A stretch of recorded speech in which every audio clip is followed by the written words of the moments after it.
आज 5 नवंबर को supreme court ने यूपी मदरसा शिक्षा अधिनियम 2004 के संबंध में एक महत्वपूर्ण फैसला सुनाया, जिसमें उत्तर प्रदेश के हजारों मदरसों के लिए राहत की खबर आई है। कोर्ट ने इलाहाबाद हाई कोर्ट के उस फैसले को पलट दिया है, जिसमें मदरसों को असंवैधानिक बताया गया था। इस फैसले से प्रदेश के करीब 16,000 से ज्यादा रजिस्टर्ड मदरसों को लाभ मिलेगा।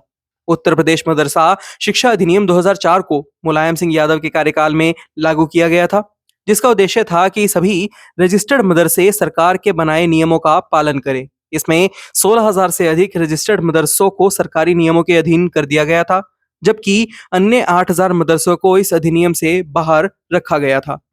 प्रदेश में कुल 560 मदरसे ऐसे हैं जो सरकार के फंड से चलते हैं, यानी जिनका खर्चा सरकार उठाती है। मार्च 2023 में इलाहाबाद हाई कोर्ट की लखनऊ बेंच ने एक याचिका पर सुनवाई करते हुए मदरसा शिक्षा अधिनियम 2004 को असंवैधानिक बताया था। कोर्ट का तर्क था कि किसी धर्म विशेष के लिए सरकार द्वारा अलग बोर्ड बनाना ठीक नहीं है। कोर्ट ने यह भी कहा था कि मदरसों में दी जा रही शिक्षा की गुणवत्ता पर भी सवाल उठाए जा सकते हैं और सरकार को इसमें सुधार करना चाहिए। इलाहाबाद हाई कोर्ट के इस फैसले के खिलाफ याचिका सुप्रीम कोर्ट में दाखिल की गई, जिसमें याचिकाकर्ता ने बताया कि मदरसे लगभग 1908 से चलते आ रहे हैं और इनमें करीब 10,000 शिक्षक बच्चों को पढ़ा रहे हैं। याचिका में यह भी कहा गया कि मदरसे सरकार के निर्देशों के तहत ही चल रहे हैं और इनमें सरकारी सिलेबस भी लागू है।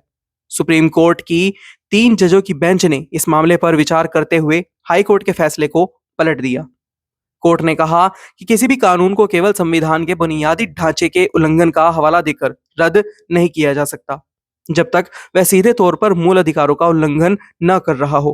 कोर्ट ने माना कि मदरसा शिक्षा अधिनियम का उद्देश्य राज्य में अल्पसंख्यक समुदाय के अधिकारों की रक्षा करना है और यह सरकार का सकारात्मक दायित्व है।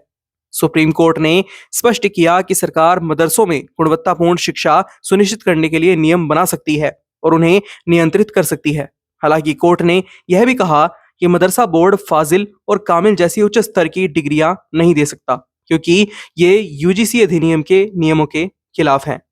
इस फैसले से यूपी के मदरसों में शिक्षा का स्तर बेहतर करने में मदद मिलेगी और सरकार मदरसों के संचालन में गुणवत्ता बनाए रखने के लिए नियम बना सकती है। साथ ही यह फैसला उन लाखों छात्रों और हजारों शिक्षकों के लिए राहत लेकर आया है जो मदरसों में शिक्षा प्राप्त कर रहे हैं या फिर दे रहे हैं।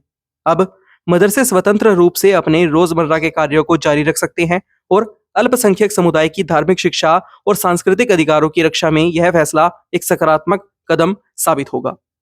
इस खबर पर आपकी क्या राय है, हमें कमेंट बॉक्स में जरूर बताइएगा। फिलहाल के लिए इतना ही। एक बार फिर से लौटेंगे एक नई अपडेट के साथ।